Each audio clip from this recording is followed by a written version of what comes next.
In a sea of look-alike compact sport utility vehicles, there are a few that stand out. This one behind me is such the case. Hey, welcome to the Station Road Warrior. I'm your host, Grant Roberson. Now, specifically behind me is the all-new 2020 Range Rover Evoque, and what it truly did this week is remind me that smaller options sometimes can be a lot bigger fun.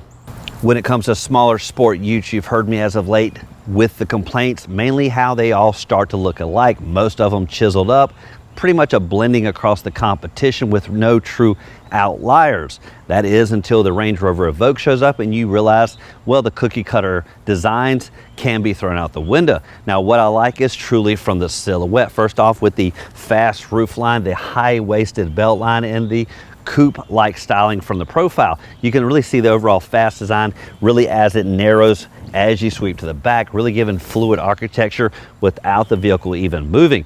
The next thing really is the oversized approach. What I'm referring to is at the four corners, specifically here on this one, the optional 21-inch wheels. Could you say they're kind of over proportioned?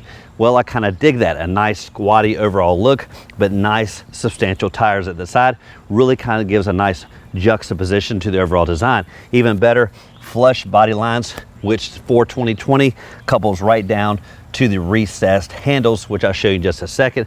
And of course, a little bit of flare out here at the bottom, but overall, nice stylizing that, well, just isn't duplicated.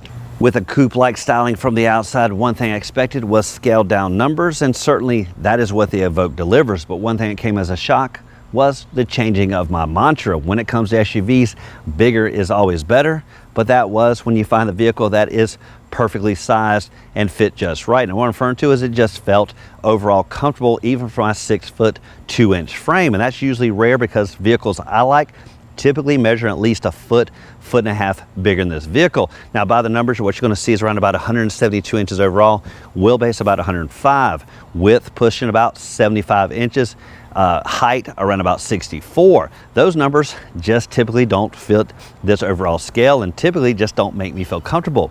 But where this vehicle shined was in its design, because after all, if you square off the overall lines and certainly push the design element outward versus the sculpting we see across the industry, well, that's certainly going to deliver on the inside.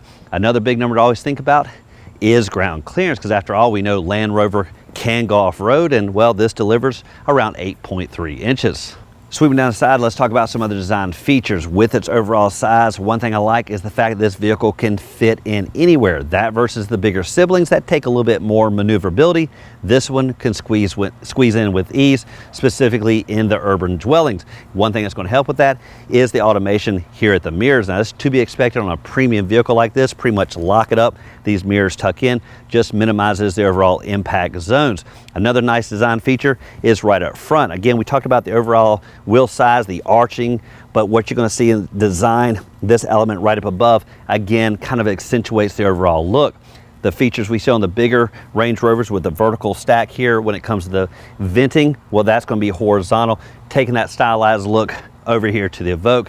Nice midline right through here. Now, one big feature that kind of came as a surprise is at the door entries. Instead of a typical handle, just reach right in, these are retracted. When you need them, just walk right up. They extend out with these, and of course that's integrated with the smart key system, to be expected.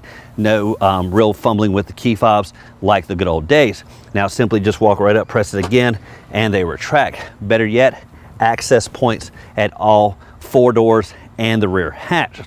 Last thing is security when it comes to fill up. When this vehicle is locked, one thing I expected was it to be locked here, but unfortunately, well, that's just not the case. This is kind of opened all the time. One thing will notice as well is a typical cap system. From the profile, I talked about the coupe-like styling, the fast roofline really comes together here at the back end, but there may be a small side effect to these design elements, and that is a small offering of glass that translates to a problem for the driver. And what I'm referring to is just the fact that you can't really get a good view out this minimal offering, and it does create somewhat of blind spots when you're using the mirror.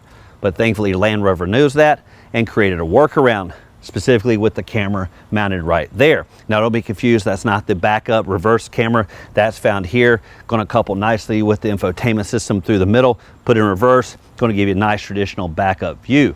This camera couples to the rear view mirror. Now, the rear view mirror does have two modes, the old traditional or the HD camera, which can be used all the time, reverse, forward, going down the highway, whatever. That's going to give you a nice clean view back here. And that's really helpful, again, because a minimal offering here, but also when there is backseat drivers, those just create other blind spots. So that's a great workaround that really provides safety there for the driver. Now, some other safety, again, the backup camera, but the nice ultrasonic backup sensors, and of course, sensors in the front. Also safety, nice stylized, minimal rear tail lights, couple and look nice with the headlights that have a similar look. Also body color all the way around. And what I like is with this white exterior and the darkened accents, gives a nice contrast to the overall styling. So the dimensions for the 2020 Evoque really haven't changed since the previous year, but one thing that has modestly increased is legroom numbers here in the second row by about 0.8 inches. Now it seems minimal, but what's great is anytime you can increase a little bit of comfort there in the second row, doesn't hurt because, well, backseat drivers can complain way too much. Another feature that helps with that is the feeding position. They have changed the overall stance of the front captain chairs, just elevate just a hair so feet can tuck in just a little bit more than the previous model. Now here at the back end, one thing I like with the overall somewhat modest scale is there's decent cargo still on a vehicle that I didn't expect to have so much. Now again, typical operation back here, nice electronic lift. Obviously you can translate to the key fob as well. Even more so with its modest size, great lift when it comes to this rear hatch. Really gets up out of the way. Again, I'm about 6'2" and I can easily squeeze under here. Now, if you do want to put it back down, simply press right there. Now, that can be an equal opportunist issue when it comes to vertically challenged, because sometimes that could be an arm stretch away. Wouldn't hurt to move that to an inside pillar, which some SUVs with this automation do as well. Now, looking in here, what you're going to find is around about 21 cubic feet of space. If you fold all the seats down, the 80-20 split, well, that's going to be about 50 cubic feet of space when all the seating's laid flat. Another nice feature I like back here is the built-in tonneau cover. Now this obviously lifts when the rear hatch lifts, and it is a somewhat nice rigid shelf, so you could put some small items up here, but there's not, again, a lot of room, because with this articulation, it's really just there to minimize what people can see when they're looking in. Now, if you do need to remove that, fairly easy, just pull out like that, and you're just going to kind of wedge it out. Now, the one thing to note is with its overall size, kind of what do you do with it? Well, you just got to find a resting spot pretty much right there on the floor, and you can put all your gear on top of it. Now, I referred to the second row as really an 80-20 split. Where I meant was 40-20-40. This side really acting as one can fold down, but certainly this can be a pass-through, so you can leave two seating positions with longer pieces of gear sweeping right through the middle like skis or what have you. Even better is just the easeability of folding these down. Just simply a release here on the shoulder, folds down. Even more so, the headrests have a nice release on them. Press the button, they tuck down. Now, one thing to note, it doesn't create really a flat surface in the sense of there's no elevation. There certainly is when you get here, and that could only be a problem possibly if you have bigger items, because as you get up, the height will extend up.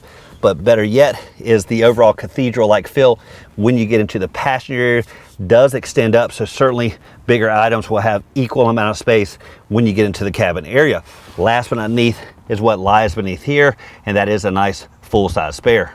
Now, this particular model is the standard SE, but there are dynamic versions that does have the hybrid technology that do increase the overall feel of this vehicle with the added horsepower. Now, specifically, both engines are 2.0 liter inline 4 cylinders turbocharged, but again, with the electric torque, you do get a little bit more bang for your buck. Now, specifically, this particular model had 246 horses and 269 foot-pounds of torque, but with the 48-volt lithium-ion system, that's going to churn out up 296 horses and 295 foot-pounds of torque. Now, both engines are coupled to nice 9-speed automatic transmission. Now, when it comes to performance, 0 to 60 numbers as tested, not too shabby, basically around about 7.0 seconds. But if you do opt for a little bit more horses, that's going to trim that number to around about 6.3 seconds. For the Range Rover Evoque with the grille warfare, I didn't expect it to be, well, menacing, aggressive by any means, especially with this overall compact size, but regal, premium, and yada, yada, yada. Well, that's what the Evoque delivers. Now, first off, again, we talked the menacing look there to the rear taillights. Well, you're going to see that coupled again here at the front with this nice slender look to the headlights, bedazzling approach when it comes to these running lights, and of course, nice LEDs, dynamic, really brighten up the overall throw going down the road. Now, typical Guerrilla Warfare with automatic shuttering to kind of handle the airflow as needed. Down low, nice parking sensors, even better. Ground view clearance when it comes to the front cameras. That's going to help with traditional parking, curbs, anything in the way. But obviously, if you take this vehicle off-road and want to do some rock crawling, well, that's certainly going to give you an advantage to see what lies beneath. Now, earlier I talked about the safety of the back of the vehicle, not just the rear view camera that relates to when you're in reverse, but also the secondary camera that's mounted up there on the roof. And what that does is really give you a nice HD viewpoint versus the traditional setting like you see here. Now, as you can tell, that back glass almost acts like a little portal, and that's all because of kind of the sloping roof lines and the minimal approach with the verticalness of the glass. Now, naturally put some people in the second row. That's also going to create some other blind spots. But now what I like though is if you prefer, you can go to the HD camera. Now pretty much just flip that and it's going to give you a nice real-time, obviously HD viewpoint. And what's great is that can be set and left on all the time. So when you go down the highway, obviously you're getting this viewpoint versus that other traditional look. Now, even more is there's some settings here on the side. Now, certainly at night it could be a little too bright, so you can kind of dull that down, make it a little bit softer. You also press the function button again. That's going to give you the kind of tilting up and down. So some cases maybe it's just not the right viewpoint because of your height. You can obviously adjust that using this, and it actually gives you a nice view versus the old standard that you can tell is just a lot more difficult to look through.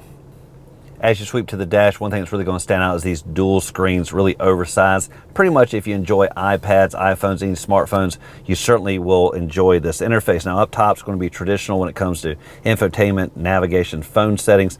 Down below is going to be more for climate control and other vehicle settings. And what's great is split into kind of the 3 zones up top. Just simply press on it. It will zoom in and give you a better full screen. And of course, you can still keep up your phone over here on the right side. Obviously, a lot of shortcuts down below, right down to pulling up the cameras, which is the surround view and so on. And you do have the home screen to get back where you're going. Now, down below is the climate control system. Now, this is not traditional by any means, really using this touch system. This one obviously is on the seats, allows you to set different functions. You go to climate over here, that comes full screen. And again, nice visuals to allow you to see where the airflow is actually going. Now, down below, one thing that takes a little bit of getting used to is the dual zones up front. Now, what you see here is obviously the left side is giving you the temperature for the driver. On the right now, it's on the fan speed, but if you press this button right here, that changes it to temperature, and you can certainly dial in your specific settings. So this does take a extra step. You can't simply just reach down, turn the fan speed if it's not that mode, so you do just press there. That's going to bring it up, but everything nice and integrated and real easy to use, and naturally you do have some other settings up here, vehicle and so on. But what I do like is sometimes maybe you just want to bring down the entertainment for a different viewpoint. You can drag down right there, and that's going to bring your entertainment down below, because sometimes just watching the climate, it just gets a little boring, so it doesn't hurt to bring this down and just look a little bit more fun at entertainment. For the gear shifter, it's not going to be your standard on the steering column or even standard down here, but more of a kind of a toggle back and forth. And to do that, simply a button here on the front, pull back for drive. If you do want to go in a sport mode, just simply pull it over there. You can also go up to neutral, and another click will take it to reverse. Now, if you forget, there is a parking button here. But however, if you do like I do constantly, which is forget to do that, turn the vehicle off, what's great is it automatically goes to park for you. So it is just one thing if you forget to do, because you can get a little bit lazy forgetting to do that with that nice convenience. Between center occupants, you will find dual cup holders. One thing to note, the driver's side is a little bit bigger than the passenger, so that does make for an argument sometimes if you both have big gulps, because that's just not going to fit as well over here. One thing that does compromise a little bit is a spongy material, which I do like because it does hold smaller drinks. But since this cup holder is a little bit smaller, it does mean drinks are even tighter to get in here. Now, when it comes to the center console, it is split.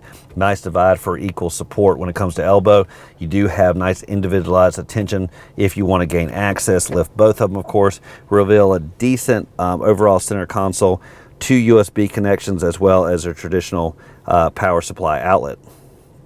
For the gauge clutch, you're going to find digital across the board, but an implied analog tach and speedometer. Nice gear shifter awareness there on the right side, and you can bring up different features here in the middle with this huge, nice center display. Obviously navigation right now, but you can change that from speed indicator as well as numerous settings. You can use the controls on the steering wheel to change.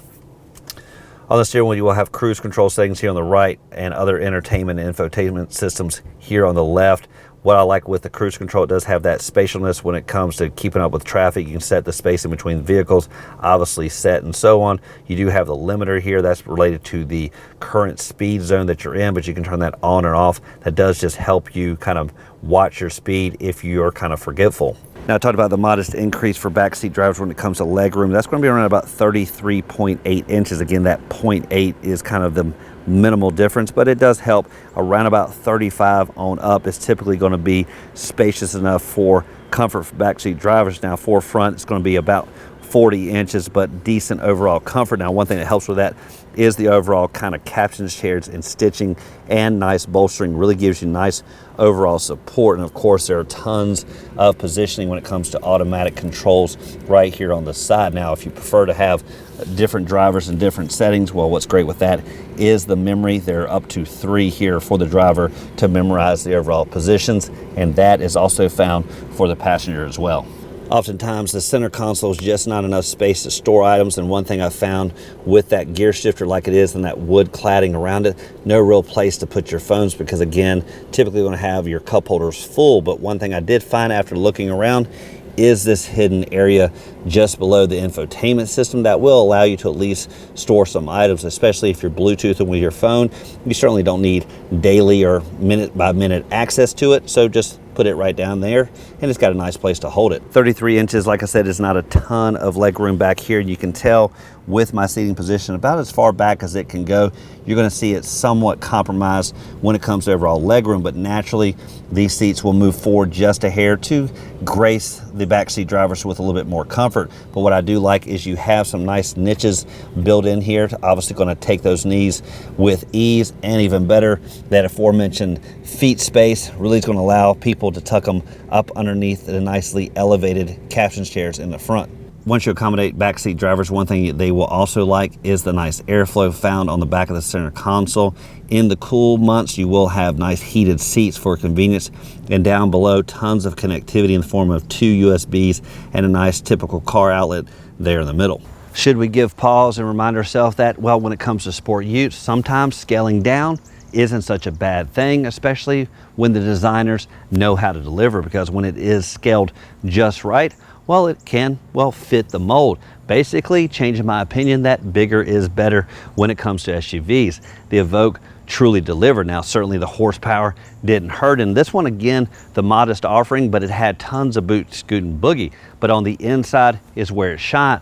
Now, certainly the second row to be expected, a little anemic when it came to knee room, but with the amount of legroom in the front, plenty of room to give to the back and make it feel comfortable all the way around. Don't forget, even with this modest size, plenty of offering when it comes to cargo, and certainly with a sport ute, that's what a vehicle needs to deliver, the best of all worlds: people, cargo, and heck, the ability to get there. Now, as always, thank you for watching this edition of Road Warrior. Keep both hands on the wheel and eyes straight ahead.